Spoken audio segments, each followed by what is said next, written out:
kapital dan tidak perlu digarisbawahi. Kemudian masuk bagian 1.1. Bagian pertamanya adalah latar belakang. Tetapi adanya nanti karya ilmiah yang buat pertama ini adalah abstrak. Gak apa-apa. Di mana isinya sama saja dengan nanti pendahuluan ini latar belakang. Tapi bagian abstrak ini ketika saya kuliah kalau di perkuliahan, kebetulan saya di Unimed dulu, saya tamat tahun 2005. Jadi skripsi yang ada di perpustakaan 5 tahun terakhir sebelum saya. Berarti mulai angkatan 1999. Baru 2000, 2001, 2002, 2003, 2004. Yang tamatan itulah yang ada skripsi di perpustakaan. 98, 97, 9 dan sebelumnya itu sudah dibuang. Entah kemana dibuang, nggak tahu, bukan dibotolkan, entah kemana, nggak tahu itu. Itulah yang terbaru.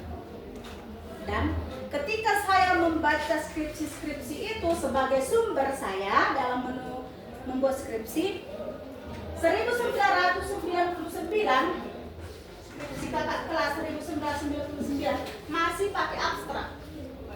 Tetapi 2000-an nggak pakai lagi, langsung pendahuluan. Dan 2001, 2002, 2003, 2004 saya lihat skripsi-skripsi itu tidak pakai abstrak lagi, tapi langsung pendahuluan. Sehingga saya mengambilnya berarti yang terbaru. Sudah? Yang terbaru berarti nggak saya ikut lagi pakai abstrak. Tapi ada karya ilmiah yang pakai abstrak, sah-sah saja. Karena berganti kurikulum, berganti tuntutannya. Udah? Begitu ya? Jadi nggak masalah. Kalau saya meminta nggak usah pakai abstrak, langsung pendahuluan latar belakang. Nah, isi latar belakang di sini apa? Jangan senyum-senyum, nak. Kalau kamu tidak fokus di sini sampai kelas 12 bahkan sampai kuliah kamu nggak bisa mengerjakan skripsi. Sekali lagi, kalau kamu tidak fokus di sini, sebentar lagi kelas 12 ada menulis esai. Kelas 12. Kalau saya gurunya seperti kakak kelasmu kemarin, langsung saya katakan, saya gurumu kan? Iya bu, kelas 11. Buka dulu filemu di kelas 11 karya ilmiah. Mulai melihat. Kenapa saya bilang? Tinggal di Simando, saya bilang. Tinggal di Simando, langsung senyum. Iya bu. Siapa yang masih punya? Coba lihat di grup kita, saya bilang. Di grup kita kelas 11. Karena kamu kirim ke sana filenya. Buka lagi filemu. Copy latar belakang itulah masukkan di bagian esai ini. Di pengantaran yang saya bilang. Baru yang mengerjakan baik-baik tinggal copy paste dia. Serap, selesai tugasnya. Jadi kalau nggak paham kamu di sini mengerjakan esai nanti kelas 11 nggak bisa, di kelas 12 nggak bisa kamu. Sama dengan nanti perkuliahan. Menyusun skripsi kamu nanti, kalau udah paham kamu ini gampang. Tidak perlu terbeban kamu menyusun skripsi mungkin mana ya, udah gampang. Tinggal kamu mencari masalah. Masalah apa yang saya angkat. Begitu ya. Makanya yang saya terangkan ini adalah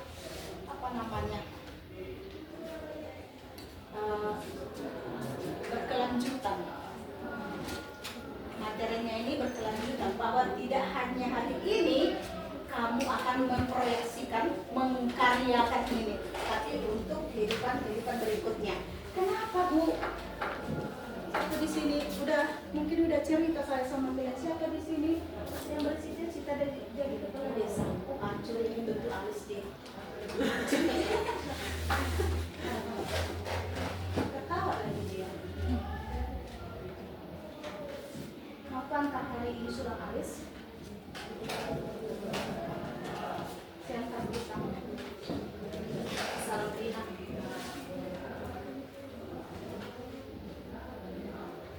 Tidak apa-apa kamu sudah alis, asal kamu paham dengan ini. Sebentar lagi bertanya. Ya. Apa yang dikatakan tadi? Semuanya susah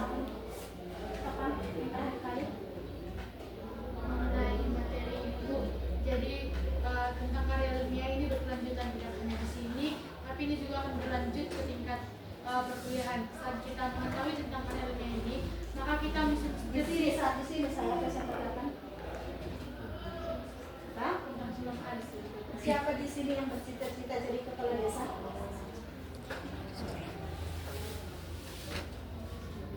Tidak ada? Saya. Kamu? Bagus.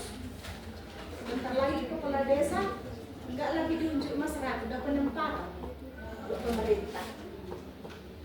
Zaman mulai itu, bukan zaman sekarang. Hati-hati nak. Oke? Pakai NIP. Pakai NIP. NIP. Nomor induk pegawai. Kalau kamu pun kepala desa lah tingkat yang paling rendah ya, pemimpin di pemerintahannya, kamu nanti akan buat proposal juga kayak ilmiah. Jadi kalau kepala desa nanti kamu hanya itu tetap kamu membuat karya ilmiah, proposal. Yang isinya nanti beda proposal dengan penelitian nanti adalah proposal penelitian hanya sampai bab 1, tidak sampai bab kedua. Sudah? Bab 1, kemudian kesimpulan. Itu kalau proposal. Tapi kalau proposal penelitian, pernah nggak kalian dengar SEMPRO? Pernah? Seminar proposal. Seminar proposal itu diujikan kepada dosen sampai bab 3 lah. Seminar skripsi sampai bab 5. Sudah, meja sampai bab 5. Mulai bab 1 sampai bab 5. Kalau SEMPRO hanya bab 1, 2, dan 3. Sudah? Itu proposal penelitian. Tapi kalau proposal yang dibuat, yang dituliskan oleh kepala desa mau membangun jalan, itu tidak perlu melakukan penelitian. Hanya pengamatan. Dia mati, kemudian dilaporkan, diminta dana untuk memperbaiki, itu saja. Sudah? Mengerti? Dapat cuan. 1M, 2M. Makmurlah kepala desa. Udah? Itulah dulu. Hanya selingat itu ya. Sampai di sini tadi. Alasan yang mendasar. Kenapa tadi Sopan kamu katakan? Karena karya ilmiah ini bukan sampah. Ya, kurangnya kesadaran. Coba baca dulu. Siapa tadi? Kebetulan kalian masalah sampah tadi ya. Baca dulu karya ilmiah itu di bagian pendahuluannya. Latar belakang apa?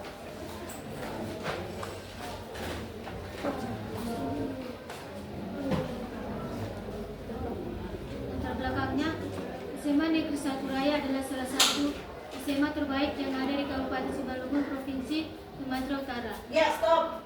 Kebetulan di sini nggak ada yang dibuat. SMA Negeri Satu Raya yang diangkatnya. Nanti masalah sampah di SMA Negeri Satu Raya. Jadi kira-kira begitu lah nanti tuliskan di sini di panduan ya. Terus lanjut. Pemakaian dan konsumsi sumber daya di sekolah tersebut berlangsung hari demi hari yang menyebabkan banyaknya sampah yang dikelola dari sekolah tersebut. Iya, masih dikatakan pemberdayaan sarana yang ada di sini. Terus lanjut. Salah satu permasalahan yang cukup rumit adalah permasalahan pengelolaan sampah dan lingkungan di sekolah. Iya. Salah satu Stop dulu. Masih dikatakan permasalahannya sulit. Kemudian lanjut. Salah satu penyebabnya karena jumlah sampah yang relatif banyak setiap harinya. Iya, sudah main poin 1. Permasalahannya apa? Banyaknya sampah yang masuk. Terus, Aktivitas yang ada baik itu aktivitas jual beli di kantin sekolah yang secara tidak langsung menyebabkan adanya timbulan sampah organik maupun non-organik yang menyebabkan rusaknya lingkungan di area sekolah. yang kedua permasalahannya apa?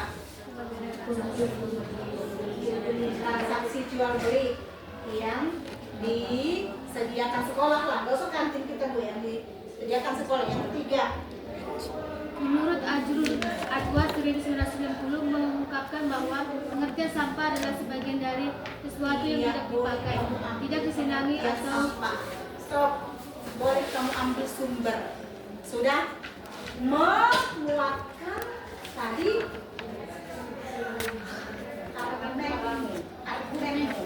Lanjut. Terus hilang.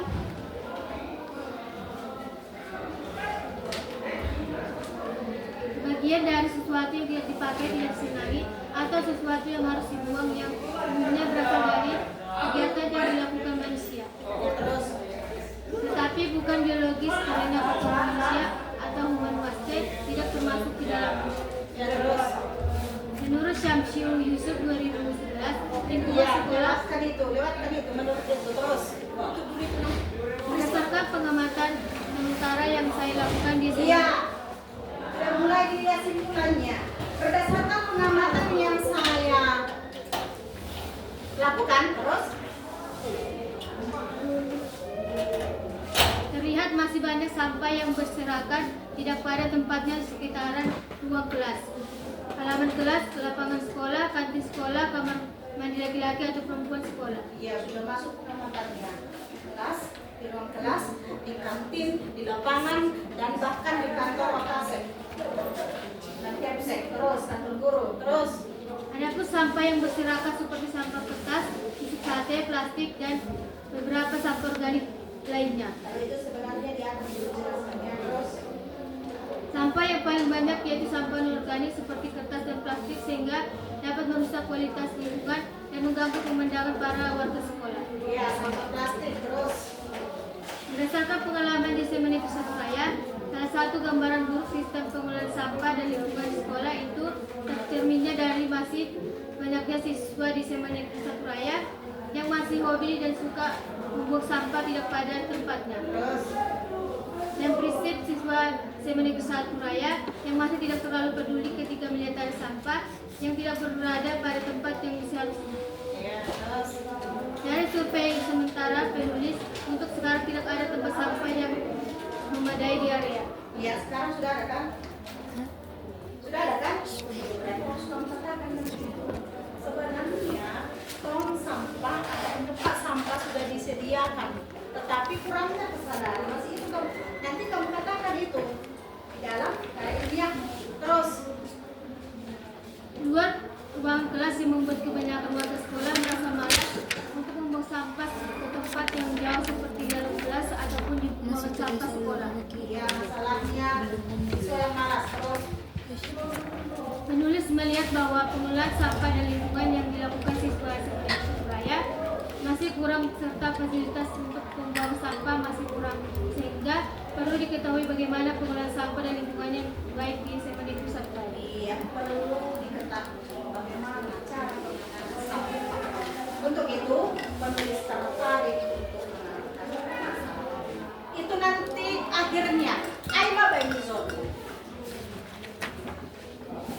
Nah, berarti alasannya di mana pertama itu harus pernyataan umumnya. Nah, kalau sampah tadi kamu angkat, jangan langsung penggunaan sampah adalah boleh.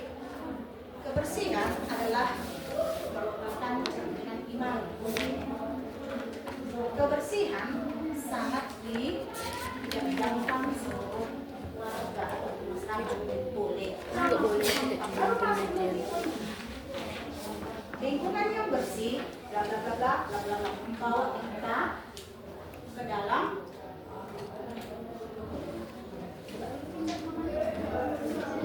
terganggu konsentrasi saya.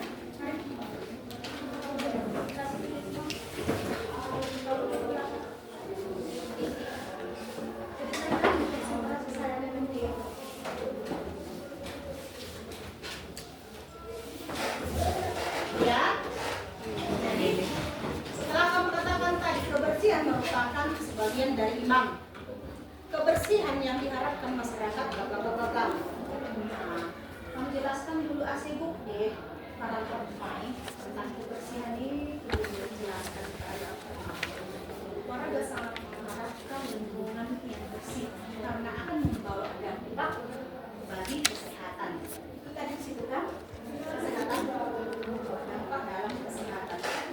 statusnya di masyarakat Raya Huluan. Gitu ya Bang ya. Lalu masuk kita ke daerah yang kita tuju nanti penelitian kita sampai tadi SMA itu ya. Udah paham nak? Baru lanjut apa yang mau uraikan. Ada lagi untuk itu penulis tertarik untuk apa peneliti tertarik untuk mengangkat masalah ini. Udah selesai? Setelah latar belakang, ingat harus tahu kamu membuat cara penulisan latar belakang. Coba ada lagi masalah yang lain? Contoh yang saya katakan tadi di sini bahasa Indonesia ngantuk semua. Contoh ya, ketika belajar bahasa Indonesia semuanya mengantuk. Berarti masalahnya saya mau melakukan penelitian. Karena saya nanti yang membuat cara-cara apa yang saya buat nanti supaya kamu termotivasi ceria lagi di kelas ini belajar bahasa Indonesia. Itu upaya saya. Tetapi di dalam latar belakang saya yang saya katakan adalah pertama motivasi. Motivasi belajar siswa meningkatkan prestasi belajar siswa. Itu yang saya katakan. Bila motivasi siswa kurang baik, maka akan membawa dampak yang negatif terhadap hasil asesmen pada penilaian dari siswa itu sendiri. Itu yang saya katakan. Belum ke tadi yang mengantuk itu belum ke yang tidak termotivasi itu belum. Tapi saya katakan di pernyataan umumnya motivasilah yang membawa hasil asesmen siswa. Itu yang saya katakan ya, saya uraikan. Paham ya? Nanti kalau misalnya di lingkunganmu yang kamu teliti adalah balita, contoh peningkatan stunting terhadap balita di mana kamu? Di Sondiraya. Berapalah balita di Sondiraya? Itu nanti kamu teliti. Ya. Jadi yang kamu katakan apa? Langsung kita poinnya. Asupan gizi langsung stunting adalah jangan. Tapi asupan gizi yang dikonsumsi balita itu harus sesuai dengan bla bla bla bla bla. Apa? Sesuai kadar, sesuai ukuran yang diharapkan oleh stamina atau metabolisme tubuh balita. Begitu ya, jangan langsung stunting. Adalah ambil dulu yang hal umumnya. Sebenarnya ini apa? Kenapa terjadi apa yang dibahas dengan stunting ini? Berarti asupan gizi atau gizi merupakan begitu nanti kamu buat ya. Oke, bisa lah menyesuaikan lah ya. Itu di latar belakang. Kemudian rumusan 1, 2, 1. Kalau rumusan masalah bentuknya bertanya, sambil dicoret di bukunya, bentuknya bertanya. Jadi nanti clue-nya adalah bagaimana. Jadi di sini nanti bagaimana sampah, bagaimana penggunaan atau pengelolaan sampah